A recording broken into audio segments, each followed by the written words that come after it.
Down a little bit more. Press up. Yeah.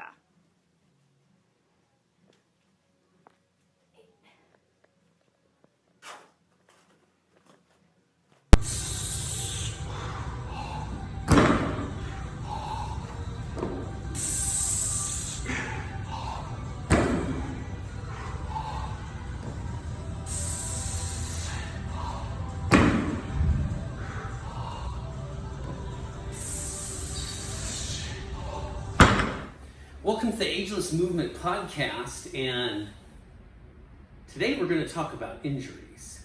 And the reason why I want to talk about injuries this week, I spent some time editing an intro to our podcast, and what you saw there was me lifting weights post horrific knee injury, post patellar tendon reattachment. So very proud of that. It should be inspirational to everyone that you could overcome injuries. And that's what we're going to talk about this Sunday. This very hot Sunday. Where we are, it's 109 degrees. Thank goodness for air conditioning. All right. So what's on your radar with injuries, Sang? Oh, by the way, I'm Scott. I'm Sang. You know us. Hopefully. Or you will soon. So referencing back to the intro, so the video that Scott selected, probably where he has the most videos, is for me when I was trying to train for my first kettlebell cert, and my first kettlebell cert happened really at the height of my heaviest weight. So once I had gotten injured, I had reached the max weight I've ever seen and was not happy about it and wanted to do something about it. So I decided that before my 40th birthday, I was going to get kettlebell certified, whether or not I was ready or not. So that's what makes her plight so interesting to talk about, because she had a motorcycle accident literally, 3 months before?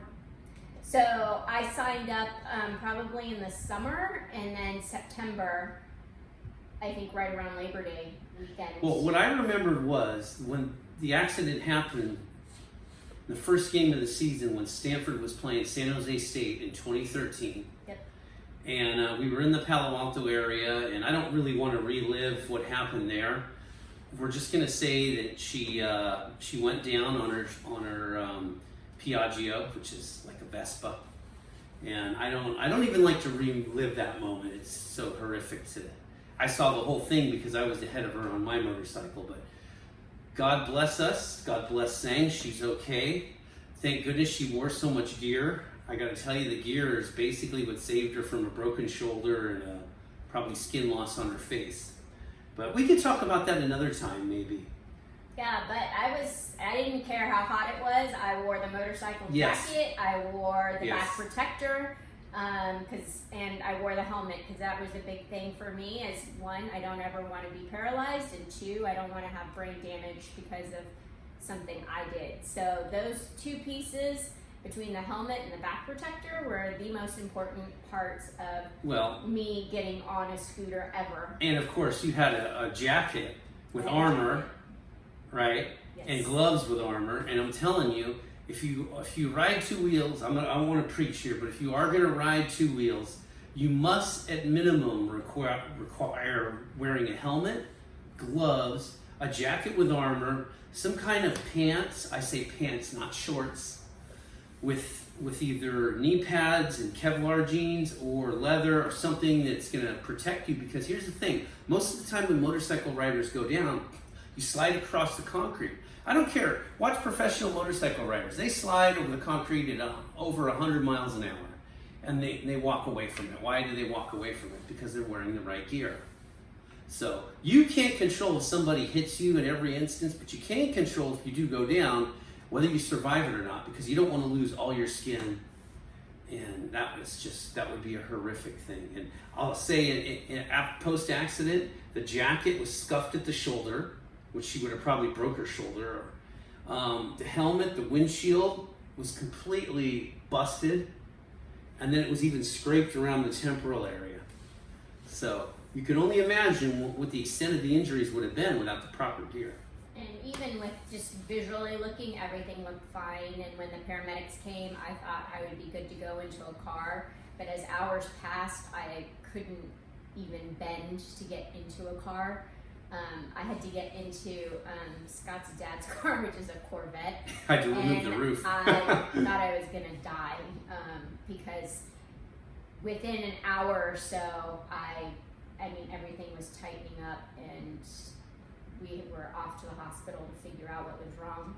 And it wasn't even at the hospital, they didn't even figure out that I had enough impact to have blood in my right eardrum. Yeah. So, so there's a lot you never know post-accident. You learn as you go, and from that point you have to decide, what are you going to do? And that's pretty much what we're going to talk about. Is even though we were injured, we still had things to work towards. So, I would say the big thing for me was, luckily my goal was already set for me months before, because I'd already put down the money, and it was a lot of money that I was not going to get back. So I had to just train forward.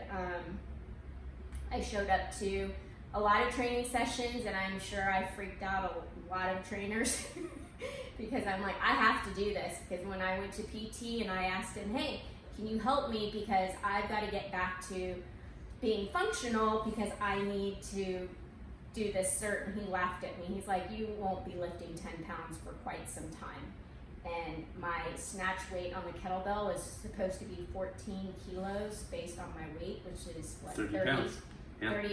30 pounds, almost 31 pounds, which I was not even strong for to begin with. I was supposed to be working towards getting strong enough. So it was a little interesting, but it can be done. I mean, if you want it bad enough, you'll figure out a way. So. Yeah, so what I remembered most about that was how debilitated you were for at least a month, if I remember correctly. I mean, she literally needed help with everything. Changing her clothes, getting on and off the toilet, going into the shower, in and out. It was a very painful experience for her, and none of the drugs they gave her really helped her. They just made her sick. I actually only took it once, and it didn't even last very long inside my body. Yeah. I basically got rid of it as soon as I took it. Yeah, that was crazy. And that's when I learned that I was on my own for this one. Well, I mean, the good news of it wasn't a serious injury. It was just very debilitating for that period of time because of the pain. But there wasn't any major structural damage or anything like that, and thank goodness. That was about the best outcome you were going to expect from a motorcycle accident. Yep. Yeah. No doubt about it. But I still find it amazing because she kept trying to come back too soon. You know how she actually started? So I have a general conditioning class I teach on Wednesdays, and they're all mostly older adults. And when I say older adults, the youngest one in there is generally 70. The oldest one in there is like close to 100.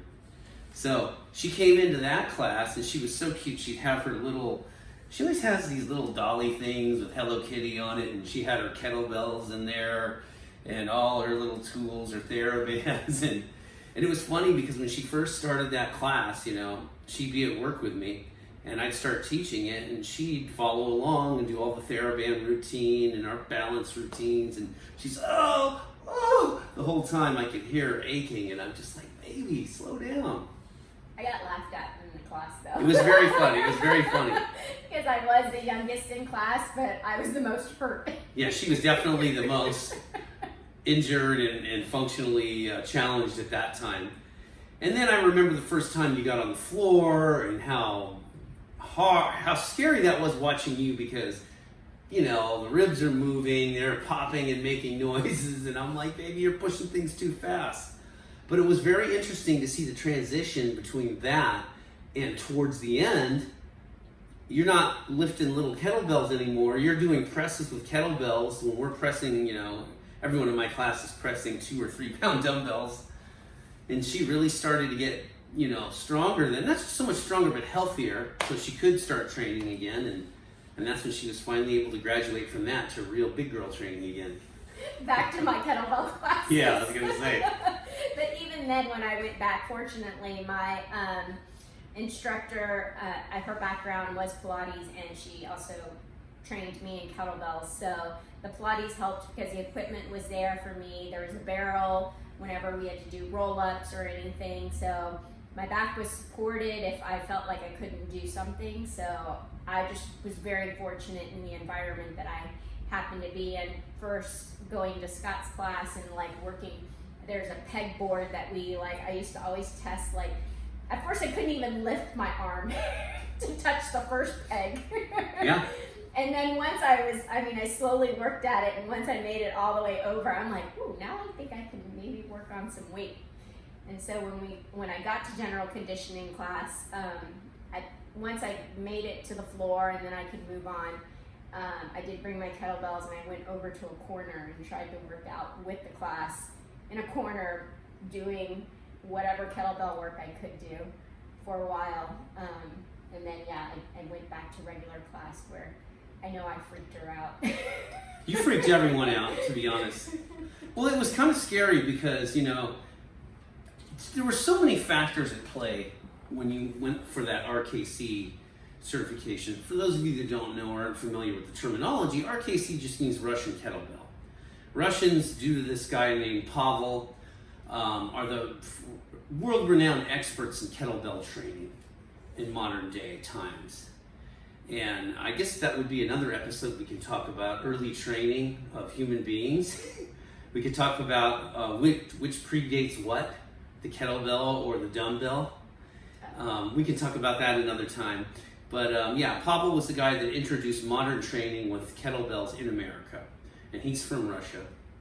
So yeah, definitely. And what was so scary about that was she had to lose weight to make a certain class, because if she weighed too much, she would have had to lift even heavier weight. And it would have been extremely challenging. And it wasn't just the strength training, but she had to do this grueling physical test. She had to do 100 snatches, right? Under 5 minutes? Yeah, 100, imagine that, 100 snatches under 5 minutes. And it was basically 14 kilos you had to lift, right? So we're talking 30 pounds. And just so you have an idea, if you pay attention to the intro to our podcast today, Singh is actually doing kettlebell snatches right there. And that is from that time period, by the way. That's why I wanted to throw that in there, just so you can understand that she was fresh off, injury. Pretty serious injury, considering how much it affected her level of function. And all of you that are out there that work out a lot, especially those of you that have trained in wrestling or bodybuilding, you'll understand when you lose weight, even if you do it perfectly, you eat enough protein, you get enough sleep, by reducing calories, whether it's reducing your carbohydrates, however you want to do it, you lose a little bit of muscle and you lose energy. There's no way around it. You generally can't build muscle while you're losing weight, unless you're a really deconditioned human being with a lot of body fat on you, then you could in that case. But you take somebody who's already very active and physically strong, you're really not going to be able to build muscle and lose weight, not unless you're under the influence of pharmaceuticals, and that's a whole nother thing we can talk about in the future podcasts. Ergonomic aids, rather. Yeah. Anyway, so it was very challenging, and I was terrified she was going to injure herself, because I knew just how dangerous it is to lose weight and push yourself to get stronger. And we're not just talking strength here, we're talking muscular endurance, which can be physically grueling. In my group, there were 3 women. Well, if you don't include the instructor, so 4. There was an assistant who was also a female. But in that group, I want to say it might have been 10 to 12 men, and some of them were really big. And people before me, I watched somebody who was from Australia who came over for a whole month, I think, to train various certifications. He must have had a swimming background, because I watched him. It looked like he could have potentially have dislocated his shoulder in this test. So I had a lot mentally kind of going into this, because I don't know how or why I might have been towards the end. So I got to see a lot of things happen So between the guy and his shoulder and the right before me was another guy who was a huge guy. His hamstring cramped, and then I watched nobody could give him relief in the time that I was waiting to go up into my time slot, and I just couldn't do it because I watched all these people do all kinds of crazy things and sacrifice their body, and I was just like, I don't want to end up like that. Okay, so rest assured, the way RKC works is she got credit for what she did, which was showing up, learning the techniques, and performing all the strength tests and passing with flying colors. That one area that she didn't pass there was the snatch test. Remember, 100 snatches under 5 minutes. She had to actually do that and submit a video later. And I'm telling you, there was a time limit on it, wasn't it? Yeah, 5 minutes. No, but I mean later on, the video had to be submitted within a certain amount of months. I can't remember how many Yeah, months. anyway, she had to train for that post RKC. And that was extremely challenging, you know, especially in setting such a good example for all of you, because she was not an athlete through her youth, so she wasn't used to like pushing herself way beyond what the expectation was. And you know, that's a normal thing if you're an athlete, especially if you play a sport that's kind of a little bit off, like football, like I played, where you just like have to literally throw your body into other people to make a play. That's literally what you do sometimes in football. If you're on the kickoff team and the kick returner's coming at you and there's a wedge there and there's two people blocking and you're the first one down there, you're either going to go around them or you're going to go through them. And honestly, if you try to go around them, you're just blocking yourself. Sometimes you just have to take those guys on and just throw your body like a missile. Now, if you're used to doing things like that, you can push yourself. You can get to that place. But for those that have not performed under those adverse situations, it is something that you have to learn. And it's probably harder to learn the older you are, because when you're younger, you know, I don't know if faster. it's exactly, and I don't even know how healthy that is for yourself. But yeah, it's easier because it's part of your whole maturation and myelination process. Anyway, yeah, a lot of stuff to unpack there. She did it. She did it. It took a lot of time. There was a lot of mental blocks, and I think what the funny thing was that leading up to that, Sang had so many different ways. She was schemes to try to achieve this. I'm going to do 20 at this point, 10 at that point, and I was just like, oh my god. So I after watching her try and not succeed a few times, I said, look, how many can you do, you know, in 30 seconds? Okay, good. So now we know, we got a minute here. We're going to have, actually it came down to how much you can do in 15 seconds. And we basically divided it up into fours. And I forced her to rest, because one of the things I noticed she was doing was, you know, making it difficult for her to pass this test. She would completely buzz through the first 30 seconds and look like she was going to get it, but then she'd completely fatigue. So I would tell her at 15, 20 seconds, you need to rest for 5 seconds. Even if you don't feel like you need it, rest anyway. So she did, and she got it. And I remember when she was absolutely fatigued and she set the bell down, and I'm like, take your 10 seconds. And then I think there was 10 seconds left, and she only needed to do like 5 or 6 more reps. I'm like, come on, you can get this done. And you gave me this look like you're starting to peter out. I'm like, no. And I yelled at her. I'm like, come on, you could do this. You only have 6 more. And eventually she just knocked it out. Oh, was I ever happy. I think I was more happy than she was. Or as happy. I was tired of practicing. Yeah, I mean, yeah, it was pretty grueling. And honestly, like, things might have been different if he had shown up when it was my turn. Yeah. I mean, it's one thing to have people in your class cheer for you, but because Scott had seen everything that came to that point, like, he probably could have helped me decide, because honestly, I only had 13 left. Yeah, if I had been standing there, if I had known you were testing then, I would have yelled at you to get that done. You could do it. You know? Which my master instructor, I mean, he was absolutely right. I could have done it because I had 30 seconds to spare. Yeah. Oh, goodness, yeah. But watching everybody and all these big guys literally rolling on the floor in so much pain, that was just traumatic enough for me. Well, and that's one of the things that you have to ask yourself too, like when you're doing certs. This is really unique. Most certifications don't have a performance aspect to it like that. And you got to understand, you know, Pavel's Russian, and pain is something that they enjoy in their culture.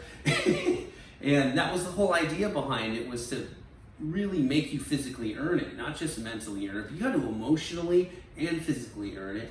And you know, Pavel's tough. Russians are tough. They're not going to give you anything easy. And that was the whole idea behind it. They didn't just want to give out these certifications. They wanted people to go, wow, that, you know, you really earned that certification, because that had Pavel's stamp on it. You have to understand, if you're not really into the kettlebell world, you probably don't know who Pavel is. But Pavel, I don't know, he's the equivalent of like Jack LaLanne, but like a really tough, maybe physically imposing Jack LaLanne. That's how I would describe him. Anyway, yeah, that was really an achievement, and to this day, I'm proud of you. Thank you. Thank you for helping me get there too. Hey, my pleasure. It was a long road. My pleasure. Yeah, there were bumps along the way. Yeah. Okay, so your turn. So the theme here today is, you know, we're talking about making physical achievements after injury. Now, my injury situation, to be honest with you, I've probably injured everything on my body 2 or 3 times throughout my life. But they've never really been serious injuries, and I don't care to go over all of them because we don't have time for a 24-hour podcast. But I will tell you, the most serious injury I ever received was my patellar tendon. Now, for those of you that don't know what a patellar tendon is, imagine this being your knee, okay? So basically a knee flexes and it extends. Now what happens, I guess we can use the picture here. My knee. You're out of the picture there. Oh. So you see you have a knee right here, and you see you have a bent knee right there. Now there's an attachment between, so all the muscles on the front part of your thighs, those are called your quadriceps, your thigh muscles. That's all you have to know. Now, what they do is there's 2 really important tendons in your knee. There's the one tendon that attaches the quadricep muscles to the bone. You don't want to tear that.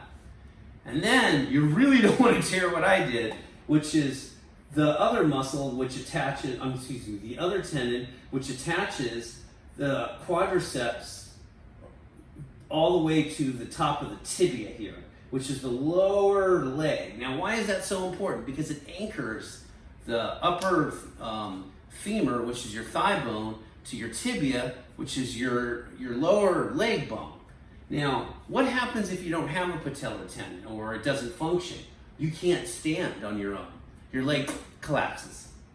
So, you'll never get in that position with a torn patellar tendon. You won't even be able to stand. Your leg just collapses. So what they have to do is they have to put your knee in an immobilizer. So imagine something wrapped around your knee that doesn't allow your knee to bend.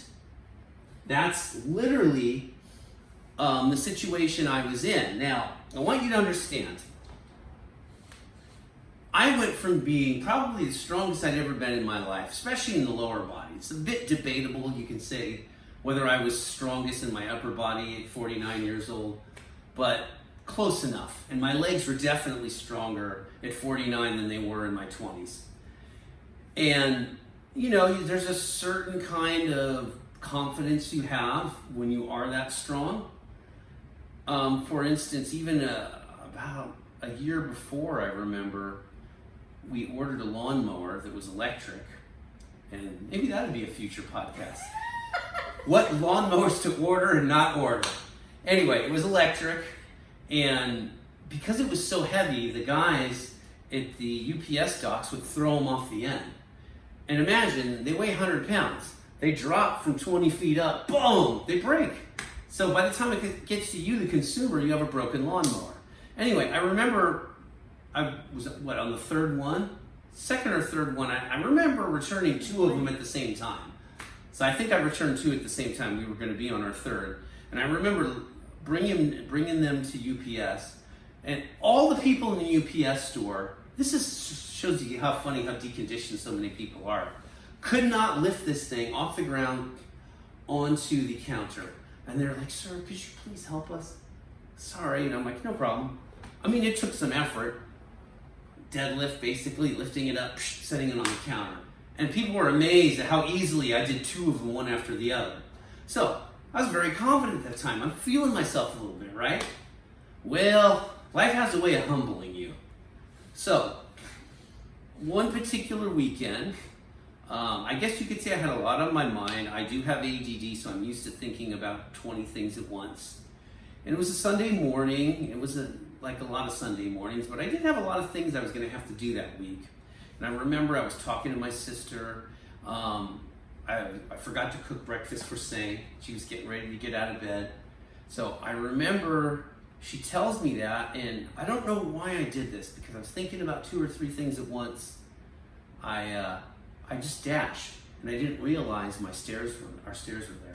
Now you have to understand, our stairs are a little bit different than most stairs. They're a bit steeper, each step's a little bit higher, and they don't just go straight down, they turn. They go down, they turn, they go down to the floor, okay? So, unfortunately for me, I didn't realize there were stairs there because I just wasn't paying attention, and that's something we should all be mindful of. And my feet slid out from under me, and I'm telling you, if this had been a normal situation, I would have slid down the stairs and probably went right through the drywall and been okay. But unfortunately for me, I slid on an angle. And for some reason, I generated a lot of power when I dashed out.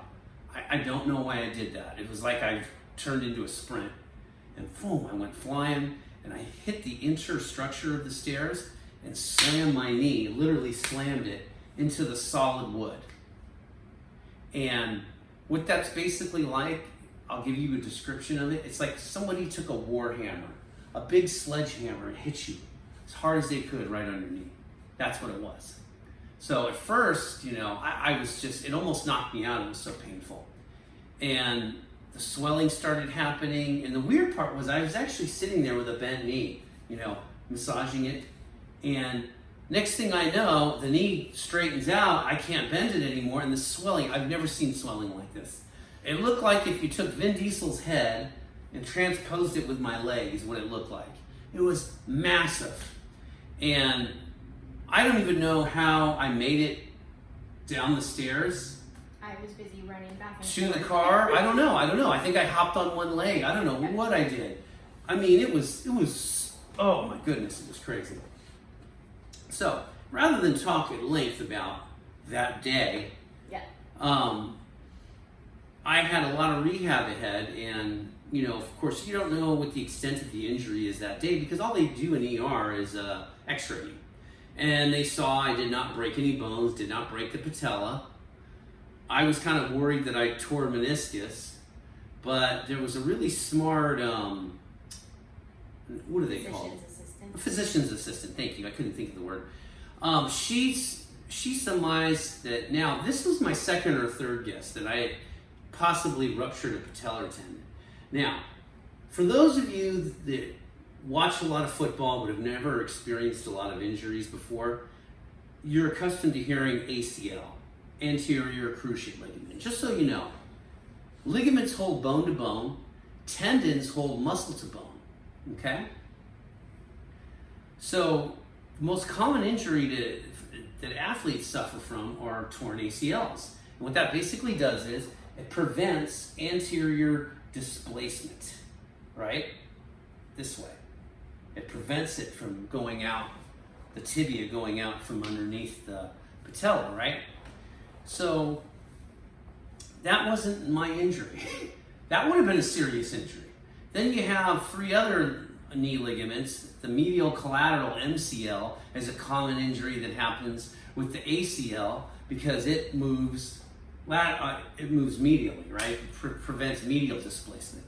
So oftentimes when people tear ACLs, it's common for them to tear MCLs, but not necessarily. I mean, most people that tear ACLs just tear their ACL. In my case, I didn't tear any ligaments. I tore probably either the most important or the second most important tendon in the knee. That's debatable. Like I said earlier, you don't want to tear your quadriceps tendon, and you definitely don't want to tear your patellar tendon because that's literally what anchors your lower leg. So, what did I do? how did I navigate from there? You remember? A lot of ice, because you can't get surgery on it that day. They're not going to do that. So you have to basically take a week to get the swelling down. And in that time, you have an ortho doc look at it. You have a couple people look at it. When I was at Kaiser, I had a physical medicine specialist look at it. And then immediately he suspected I tore my patellar tendon. And then he sent me to Dr. Lowry at Kaiser. I'm a Kaiser member, and he's their foremost expert in knee reconstruction. He rebuilds knees, he does everything, right? Everything reconstructive with the knee.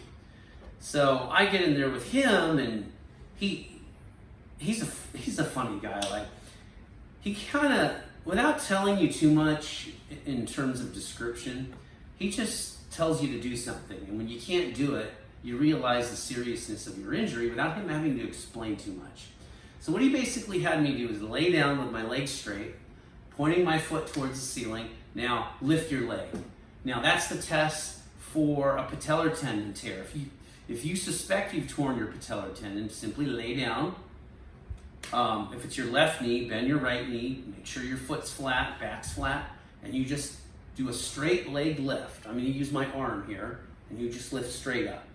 Now, if you have torn your patellar tendon, that lower leg will it'll collapse. You lift your hip, but the lower part of the leg will just dangle.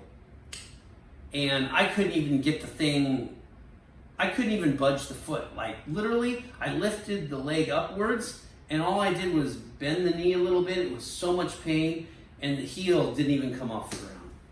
So I knew, and I'm in my head, I'm like, I think I could do this. And he's looking at me like, no, you can't.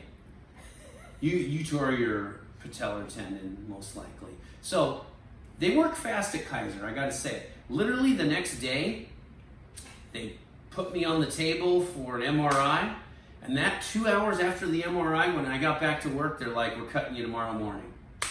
And there began my journey. And I'll tell you, it was humbling, because I went from being in the greatest shape of my life to being fully disabled. And I was fully disabled for about, what would you say, 3 months, 2 months? Yeah, 3. About 3 months. So what did I do at work? How does an adaptive physical education instructor and personal trainer teach when he can't walk? Well, I taught from a wheelchair. I had my knee immobilizer. I used a walker. I iced my knee all day long. And thankfully, my students and my clients were very understanding, and they picked up after themselves, and they, assumed a greater role in our sessions. And I'm thankful for that. I was able to work. Now, I'll tell you, it had an interesting effect on my students, because I was disabled now. And many of my students, if you know what I do, I work with disabled folks for a living in adaptive PE, and many of them are in wheelchairs, or many of them have had strokes and have difficulties with walking, with going up and down steps, with whatever it may be. And I remember it had an interesting effect, because the first day of work, I come wheeling in a wheelchair. People were stunned. In fact, they all started laughing. It was hilarious. You're like, and I know why they were laughing, because in their mind, I was the last guy in the world to ever be in a wheelchair or be in that situation. But here I was in that situation. And I'll tell you, I taught class, I used my walker, I moved in the best way I could move, and I made it happen.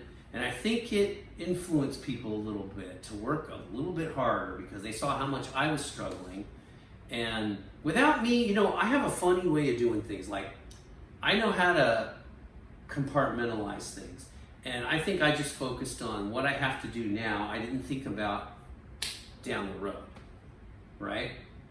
So I promise I'm going to do some kind of documentary on this injury, explaining things in greater detail, plus the rehab.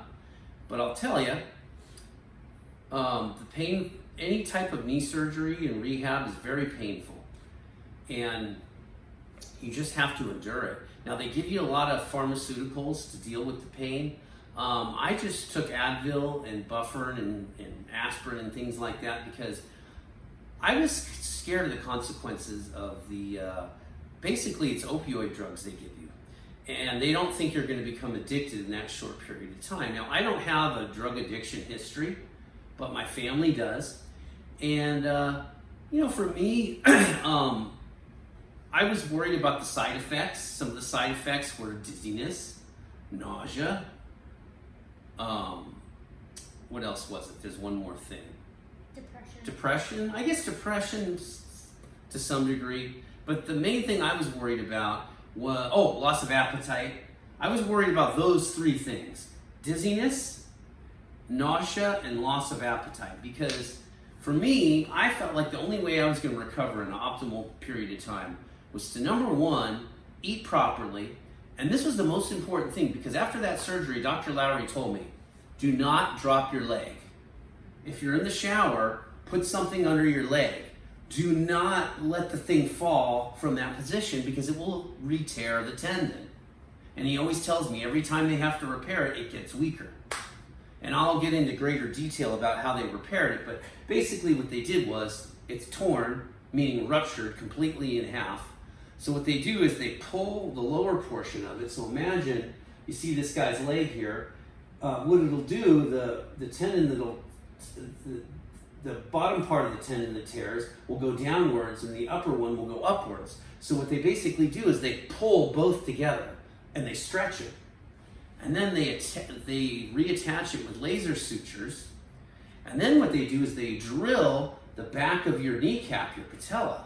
And they do that because they anchor it to the back of your patella, but also it's for circulation as well, I imagine, having all those holes there, because the blood can get to it and you heal faster. Now, I'm not telling you, if you're ever in a situation like, I was in, to do exactly as I do, because you have to navigate your way through it. But for me, eating was my number one thing. I wanted to eat healthy food and eat a lot of it, because most people that go through these surgeries, they take these drugs and they sleep for 2 or 3 days. I didn't think that was smart, because your body is dealing with inflammation. I'm not saying sleep isn't smart. Sleep is the most important, no doubt.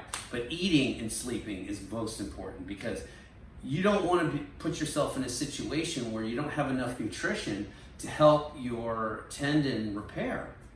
And there's a lot of damage, because they literally cut your knee open. And there's a lot of tissue that needs to heal before you can really do anything.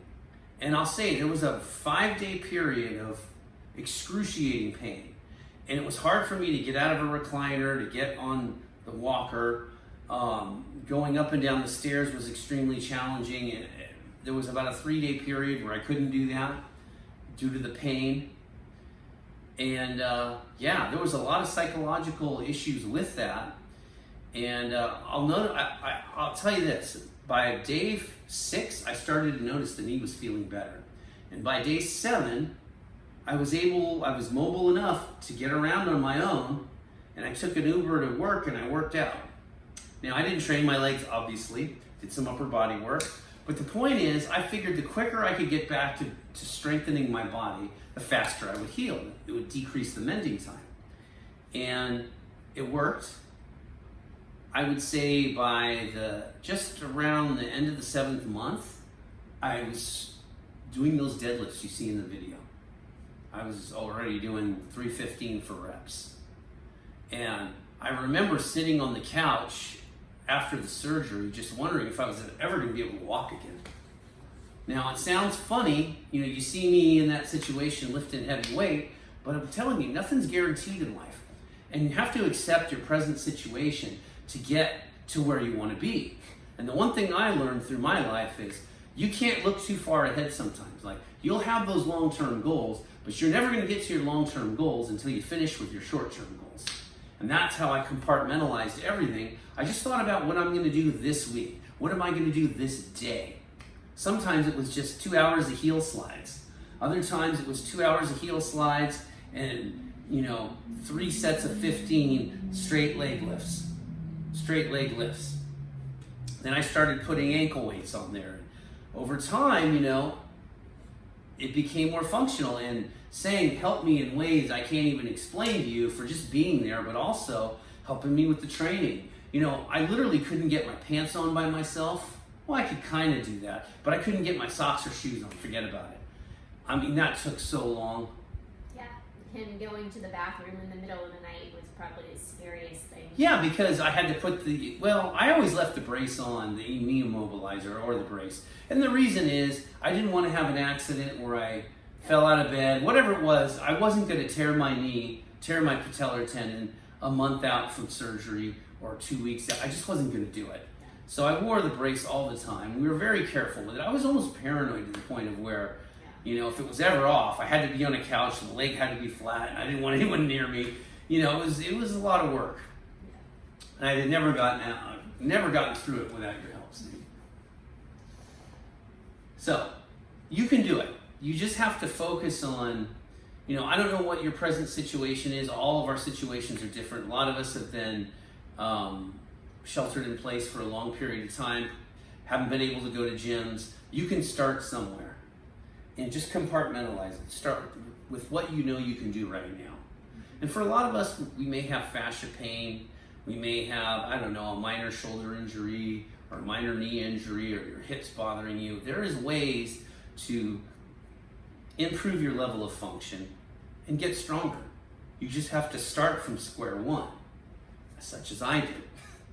And literally, it was square one. It was several months before I could even walk again.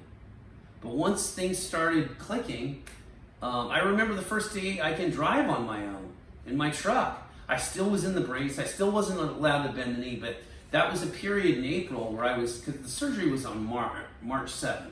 So by the end of April, I was able to lift my leg up on my own without a leg lifter and get it into the truck and swing it around.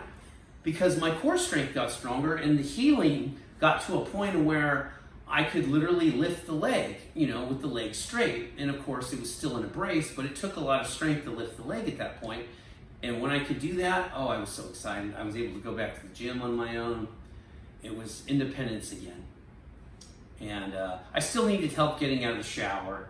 We always had to put like a piece of plastic over the leg because I didn't want to take the brace off in the shower. Dr. Lowry used to tell me, just get on the walker in the shower and just put all your weight on your right leg. And he would tell me that, and then he'd tell me, just don't drop your leg. And it's like, no, I'm not doing that. I'm keeping the brace on and I'm putting a plastic bag over it. It was a pain in the ass, but I'll tell you, it worked.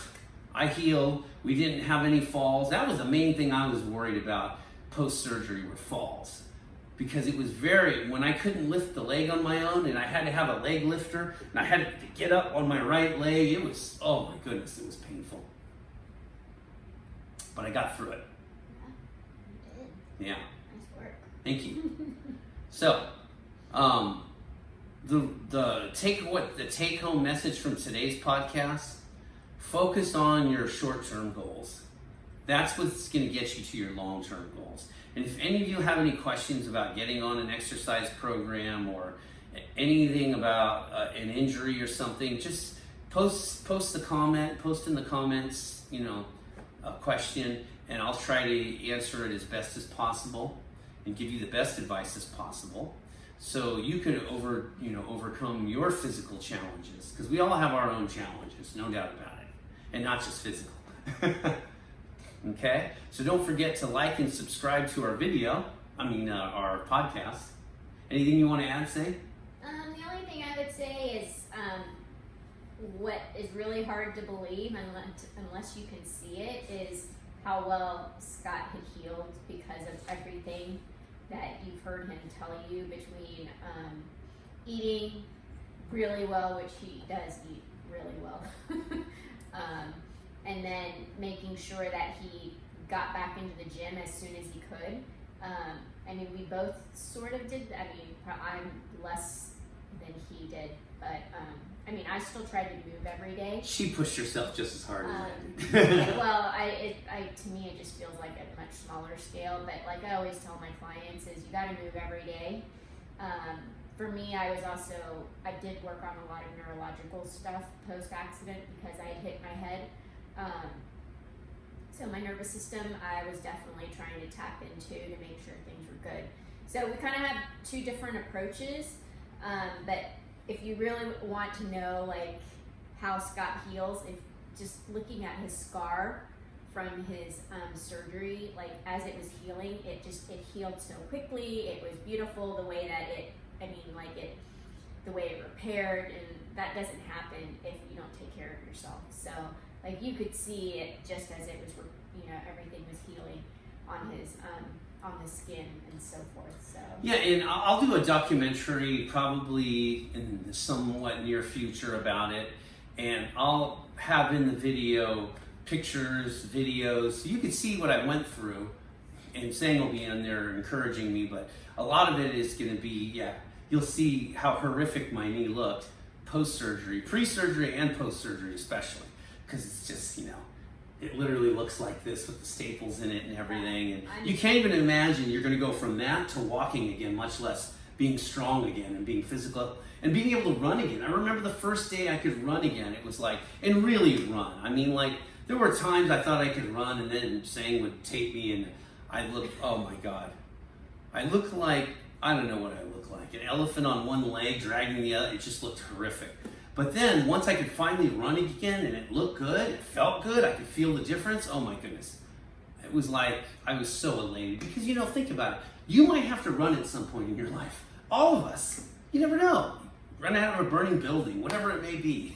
I had a client once who takes a morning walk, and all he wanted to do was try to catch up to somebody to have a conversation with them, and he wasn't even going to run. He just wanted to pick up speed, but that was enough for him to have a fall and then have multiple falls thereafter. So you never know when you might be in that position where you've got to take off and do something, whether it is run or a quick walk. So it's always good to be able to still do that as long as you can. Yeah, no doubt about it. All right, well, thank you to all of you for tuning in to our podcast today on the hottest Sunday of the year, no doubt.